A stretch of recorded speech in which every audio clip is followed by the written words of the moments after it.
اللہ کے نبی صلی اللہ علیہ وسلم مرض الموت کے اندر مبتلا ہیں، لوگوں کا تانتا لگا ہوا ہے، ایک آتا ہے ملاقات کرتا ہے جاتا ہے، دوسرا آتا ہے ملاقات کرتا ہے جاتا ہے۔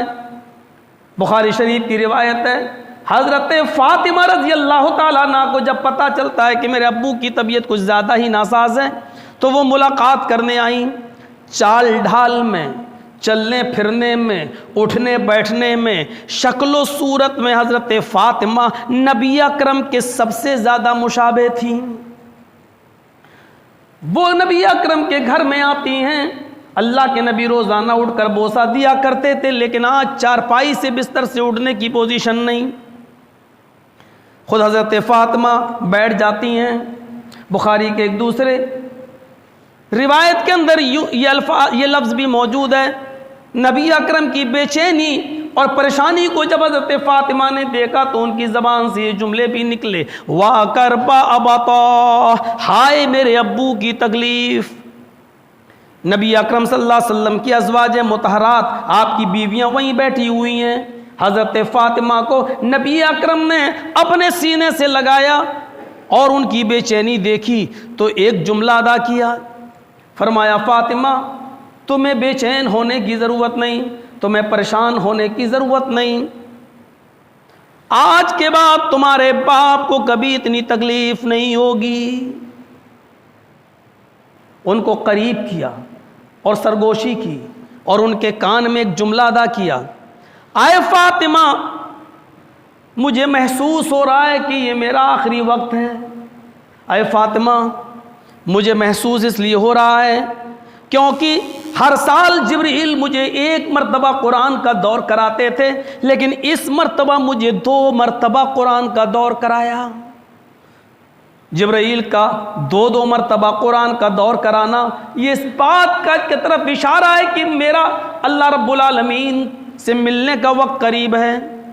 لیکن فاطمہ تمہیں گھبرانے کی ضرورت نہیں، میں تمہارے لیے اچھا پیش رفت ہوں، آخرت ایک اچھا ٹھکانہ ہے۔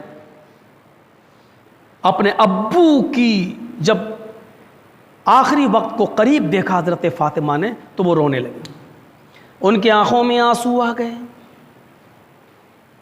اپنی بیٹی کی آنکھوں میں آنسو دیکھ کر نبی اکرم نے ان کو دوبارہ پکڑا اور ان کے کان میں ایک دوسری سرگوشی کی، فاطمہ کیا تم اس بات سے خوش نہیں ہو کہ اللہ تبارک و تعالیٰ نے تمہیں تمام مسلمان عورتوں کا سردار بنا دیا جنت کے اندر؟ بخاری میں ایک لفظ تو یہ ہے اور دوسرا لفظ یہ ہے، اے فاطمہ کیا تم اس بات سے خوش نہیں ہو کہ اللہ تعالیٰ نے تمہیں میری اس امت کی تمام عورتوں کا سردار بنا دیا جنت میں؟ حضرت فاطمہ نے جب یہ سنا تو ان کے چہرے پر مسکراہٹ آ گئی۔ پھر نبی اکرم نے ان کو اور قریب کیا، پھر ان کے کان میں ایک اور سرگوشی کی۔ ساری عورتیں، نبی کی تمام بیویاں کہنے لگیں، اے فاطمہ اللہ کے نبی نے تمہارے کان میں کیا فرمایا؟ کہنے لگیں کیا تم نے نہیں دیکھا تمہاری موجودگی میں جو بات زور سے نہیں کہی اللہ کے رسول نے وہ میرے کان میں کہی ہے؟ اس کا مطلب یہ ہے کہ نبی وہ بات آپ سے چھپانا چاہتے تھے اور صرف مجھے بتانا چاہتے تھے، تو میں نبی اکرم کے اس راز کو کیسے فاش کر دوں؟ آج جو فرقے اٹھے ہیں نا، شیعہ وغیرہ، یہ تمام اسی سرگوشی کی وجہ سے، ان کا ماننا یہ ہے کہ فاطمہ سے جو کان میں کہا تھا، جس کو حضرت فاطمہ نے چھپا، وہ یہی وصیت تھی کہ علی کا خیال رکھنا اور علی کو خلیفہ بنانے میں میرے بعد یہ لمبی بحث ہو جائے گی، وقت نہیں ہے جو میں مختصر ہوتا ہے خطبہ، ہم اس طرف نہیں جانا چاہتے۔ میں کیسے اس راز کو فاش کر دوں جو چھپا کے کہا اللہ کے رسول؟ لیکن جب نبی اکرم اس دنیا سے چلے گئے، رخصت ہو گئے، تو حضرت عائشہ نے پھر قسم دی، اے فاطمہ میں تمہیں اس حق کا واسطہ دیتی ہوں جو میرا آپ پر ہے، تم پر ہے۔ اے فاطمہ تمہیں بتانا ہوگا کہ نبی اکرم صلی اللہ علیہ وسلم نے وہ کیا وصیت کی تھی، کان میں کیا کہا تھا؟ حضرت فاطمہ کہتی ہیں ہاں امی عائشہ اب میں بتاؤں گی۔ اس لیے کہ اب نبی اکرم اس دنیا میں نہیں ہیں.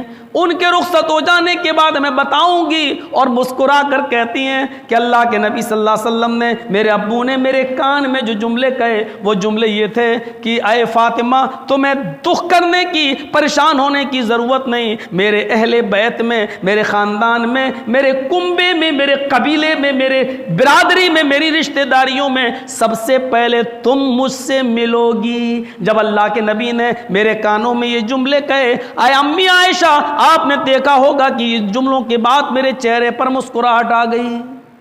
مسکرائی تھی اس وقت.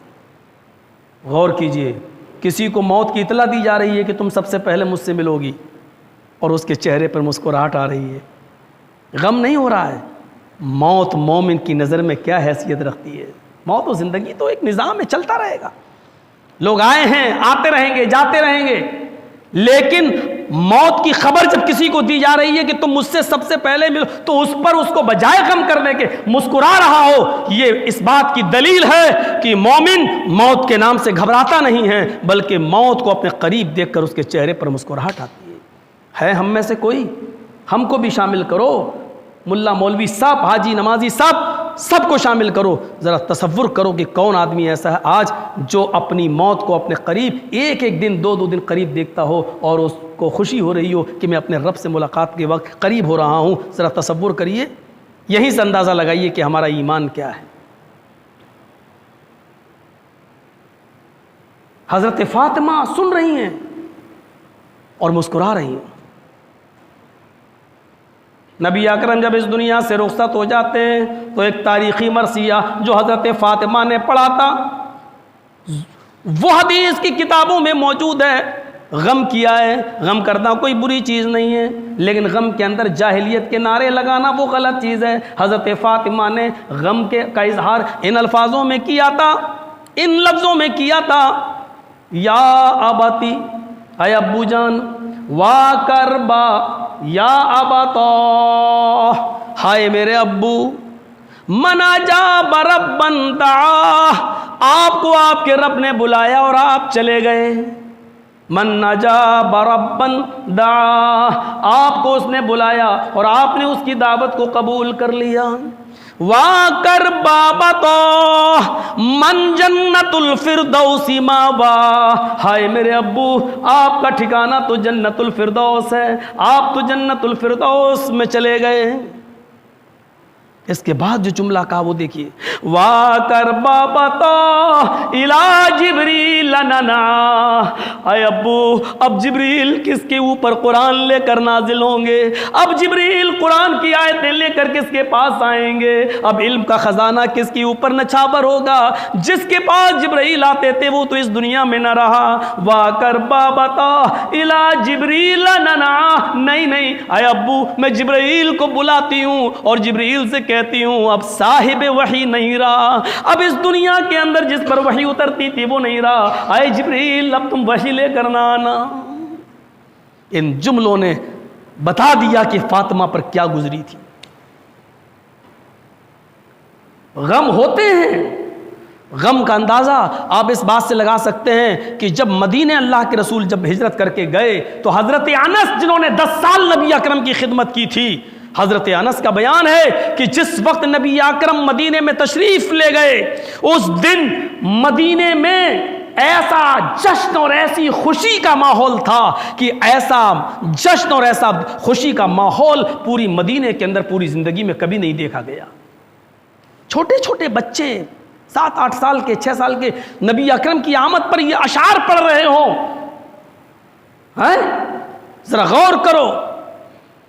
طلع البدر علینا من ثنیات الوداع وجب الشکر علینا ما دعا للہ داعی. آج تو فاران کی چوٹیوں سے سورج چمکا ہے, آج مدینے کی پہاڑیوں کے درمیان 14ویں رات کا چاند چمکا ہے. طلع البدر علینا من ثنیات الوداع, محمد رسول اللہ کے مدینے آنے کے بعد وجب الشکر علینا ما دعا للہ داعی، ہم اللہ کا جتنا بھی شکر ادا کریں وہ کم ہے۔ ذرا غور کرو، یہ اشعار 5-5 6-6 سال کے بچے محمد رسول اللہ کی آمد پر پڑھ رہے ہیں، لیکن وہی انس کہتے ہیں کہ جس دن محمد رسول اللہ مدینے کے اندر حضرت عائشہ کی گود میں جب آپ کی روح قبض عنصری سے پرواز ہوتی ہے اور آپ اس دنیا سے رخصت ہوتے ہیں، تو اس دن جس دن نبی کا انتقال ہوتا ہے، پورے مدینے کے اندر میں نے اس سے زیادہ تاریک اور اس سے زیادہ اندھیرا میں نے نہیں دیکھا، اس سے زیادہ تاریک دن میں نے نہیں دیکھا۔ یعنی آئے تو خوشی حد سے زیادہ، اور جب رخصت ہوئے تو پورے مدینے میں غم کا ماحول، لیکن کسی ایک نے بھی جاہلیت کے نعرے نہیں لگائے۔ یہ وہی فاطمہ ہیں جو اپنی موت کی خبر، اپنی موت کو قریب دیکھتی ہیں تو مسکراتی ہیں، لیکن یہی فاطمہ بیان کر رہی ہیں کہ اللہ کے رسول کے انتقال کے بعد میرے اوپر غموں کے ایسے پہاڑ ٹوٹے، ایسے پہاڑ ٹوٹے کہ اگر وہ غموں کے پہاڑ کسی پہاڑ کے اوپر، وہ غموں کا ازدحام کسی پہاڑ پر ڈال دیا جائے، جو غم مجھے پہنچے ہیں اگر پہاڑ پہ ڈالا جائے تو پہاڑ بھی ریزہ ریزہ ہو جائے، اور اگر کسی دن کے اوپر وہ غم ڈال دیے جائیں تو وہ دن بھی رات کی تاریکی میں بدل جائے۔ اندازہ لگائیے، اس سے غم کا اندازہ ہوتا ہے۔ لیکن اپنی موت کو قریب دیکھتی ہیں اور نبی اکرم بشارت دے رہے ہیں تو اس بات کی تو ان کے چہرے پہ مسکراہٹ آ رہی ہے۔ یہ مومن کی علامت ہے، یہ مومن کی علامت ہے۔ آؤ میں تمہیں ایک ایسی عورت کا واقعہ سناؤں، اسلامی تاریخ میں عورتوں نے بھی بہت بڑے بڑے رول ادا کیے ہیں۔ ایک نام آتا ہے حضرت خنسا کا۔ خنسا کے 2 زمانے گزرے ہیں، ایک زمانہ گزرا ہے وہ اسلام لانے سے پہلے، اور ایک زمانہ گزرا اسلام لانے کے بعد۔ غور سے سنو، سن 8 ہجری کے اندر خنسا مشرف با اسلام ہوتی ہیں، ایک قافلے کے ساتھ مدینہ تشریف لاتی ہیں، اور پھر مدینہ میں محمد رسول اللہ کا نام سنتی ہیں اور پھر وہ اسلام لے آتی ہیں۔ میرے پیارے ساتھیوں ذرا غور سے سننا، حضرت خنسا اسلام لانے سے پہلے ان کی پوزیشن کیا تھی اور اسلام لانے کے بعد ان کا کردار کیا تھا۔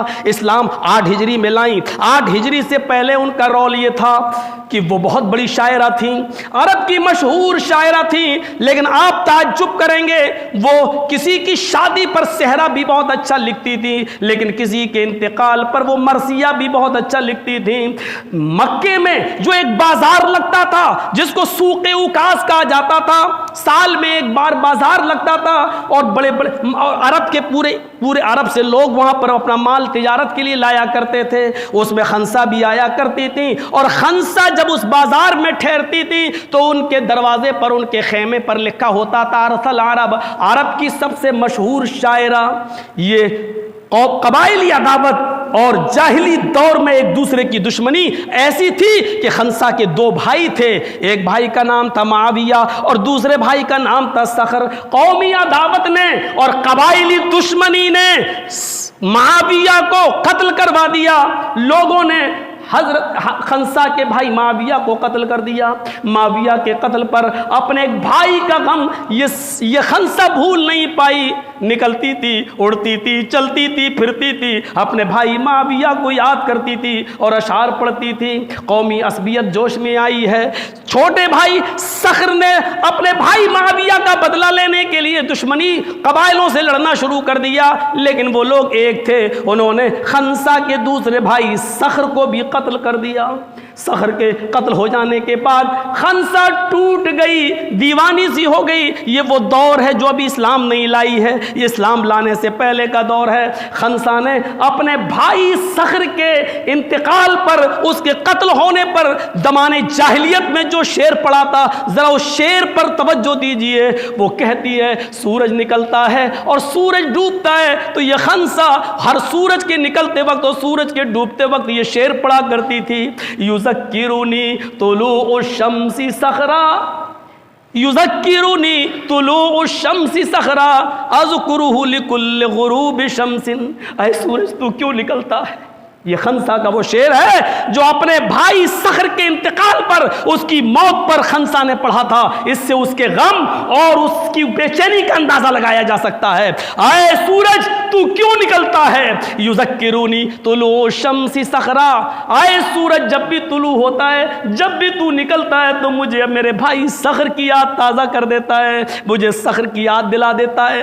جب یہی سورج پشچم میں ڈوبتا ہے، غروب ہوتا ہے، اور رات اپنے اندھیرے میں لپیٹ لیتی ہے خنسا کو، تو یہی خنسا کہتی ہے اے رات تو کیوں آتی ہے؟ اذکرہ لکل غروب شمس، ہر دن سورج کا ڈوبنا اور رات کا اندھیرا مجھے صخر کی یاد دلاتا ہے۔ یعنی دن ہو یا رات میں صخر کو نہیں بھول پاتی ہوں، مجھے صخر یاد رہتا ہے۔ اے دن تو نہ نکلا کر، اے رات تو نہ آیا کر، تاکہ مجھے میرے بھائی صخر کی یاد نہ آئے۔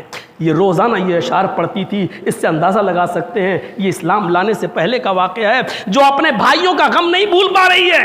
لیکن 8 ہجری کے بعد جب اسلام لاتی ہے اور سن 16 ہجری میں حضرت عمر فاروق کے دور خلافت میں ایک جنگ ہوتی ہے جس کا نام ہے قادسیہ۔ قادسیہ کی جنگ میں تمام مسلمان شرکت کر رہے ہیں۔ خنسا کے 4 جوان بیٹے ہیں۔ خنسا بڑھاپے کی دہلیز پر پہنچ چکی ہے۔ خنسا اپنے 4 بیٹوں سے کہتی ہے اے میرے بیٹو، تمہیں اس میدان جنگ میں جانا ہے، عمر کا ساتھ دینا ہے، اسلام کے جھنڈے کو لہرانا ہے، لیکن یاد رکھنا جنگ میں جانے سے پہلے میری ایک نصیحت سن لو۔ جس طرح تمہاری ماں ایک ہے، اسی طریقے سے تم چاروں کا باپ ایک ہے۔ اے میرے بیٹو، میں اللہ کی قسم کھا کے کہتی ہوں کہ تمہاری ماں نے تمہارے باپ کی امانت میں کبھی خیانت نہیں کی ہے۔ تم سب جس طرح ایک ماں کے بیٹے ہو، اسی طرح ایک باپ کے بھی بیٹے ہو۔ آج میں تم سے تمہاری شہادت کی متمنی ہوں۔ میدان جنگ میں جاؤ، کوشش کرو، اپنی جان کی بازی اڑا دو، لیکن محمد کا جھنڈا گرنے مت دینا صلی اللہ علیہ وسلم۔ ایک بیٹا جاتا ہے میدان جنگ میں، خبر ملتی ہے شہید۔ دوسرا بیٹا میدان جنگ میں گیا، شہید۔ تیسرا بیٹا میدان جنگ میں گیا، وہ بھی شہید۔ چوتھا بیٹا میدان جنگ میں گیا سن 16 ہجری میں، وہ بھی شہید۔ خنسا کو خبر ملتی ہے تمہارے 4 بیٹے شہید ہو گئے۔ وہی خنسا جو معاویہ کا غم نہیں بھول پائی اسلام سے پہلے، وہی خنسا جو اسلام سے پہلے اپنے بھائی صخر کی یاد اپنے دل سے نہیں نکال پائی، لیکن آج سن 16 ہجری میں جب دوسرا دور شروع ہوا اسلام لانے کے بعد، اپنے 4 بیٹوں کی شہادت کی خبر سنتی ہے تو چہرے پہ مسکراہٹ آتی ہے، نظر آسمان پہ ڈالتی اور کہتی ہے الحمدللہ الذی شرفنی بقتلہم وارجو ان یجمعنی بہم فی مستقر الرحمہ۔ یہ ہیں وہ الفاظ عربی کے جو حدیث کی کتابوں میں موجود ہیں۔ میرے بھائیوں، یہ وہی خنسا ہے جو اپنے بیٹوں کی شہادت پہ کہتی ہے اللہ میں تیری تعریف کس زبان سے ادا کروں؟ الحمدللہ الذی، ساری تعریفیں اس اللہ کے لیے ہیں، شرفنی بقتلہم، جس نے میرے بیٹوں کے قتل اور شہادت سے مجھے مشرف کیا ہے، مجھے عزت بخشی ہے۔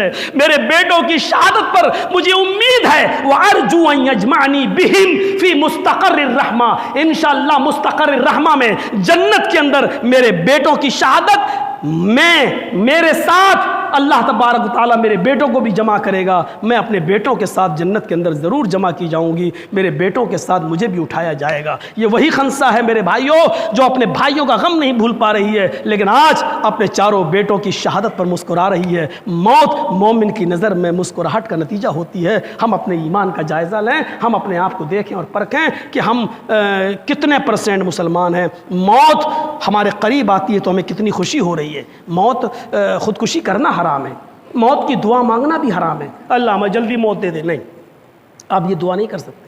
آپ کو بہت زیادہ پریشانی ہے، یقیناً آپ اپنی زندگی سے بے چین ہو چکے ہیں، آپ چاہتے ہیں کہ اب موت آ جائے، تو آپ اس صورت میں بس اتنی دعا کر سکتے ہیں اے اللہ مجھے اس وقت تک زندہ رکھ جب تک زندگی میرے لیے بہتر ہو، اور اے اللہ مجھے اس وقت موت دے دے جب میرے لیے مرنا بہتر ہو۔ اس وقت بھی آپ یہ نہیں کہہ سکتے اللہ مجھے کل موت دے دے، آج موت دے دے، یہ دعا نہیں کر سکتے۔ اے اللہ مجھے اس وقت تو موت دے جب میرے لیے موت بہتر ہو، یہ دعا کر سکتے ہیں آپ۔ لیکن موت قریب دیکھ کر آدمی مسکرایا، اس کو خوشی ہو کیونکہ اس کو اس کے رب سے ملاقات کا وقت ہے۔ یہ سوچ کر میرے بھائیوں موت کو کامیاب بنائیے۔ ہم سب دنیا میں آئے ہیں اور کڑوی حقیقت اس کو چاہے آپ دشمنی میں قبول کر لیں یا دوستی میں، آپ کو قبول کرنا ہی پڑے گا کہ مولانا جرجیز کی یہ بات غلط نہیں ہے، آئے ہیں تو جانا ہے، آئے ہیں تو جانا ہے۔ اور آج کل موتیں آپ دیکھ ہی رہے ہیں، 60 70 80 90 سال۔ 90 کون جی رہا ہے؟ نہیں، اللہ کے رسول کی اس حدیث پر آپ غور کیجئے، میری امت کی عمریں 60 اور 70 کے درمیان ہیں، بہت کم لوگ ہیں جو اس کے آگے جا پاتے ہیں۔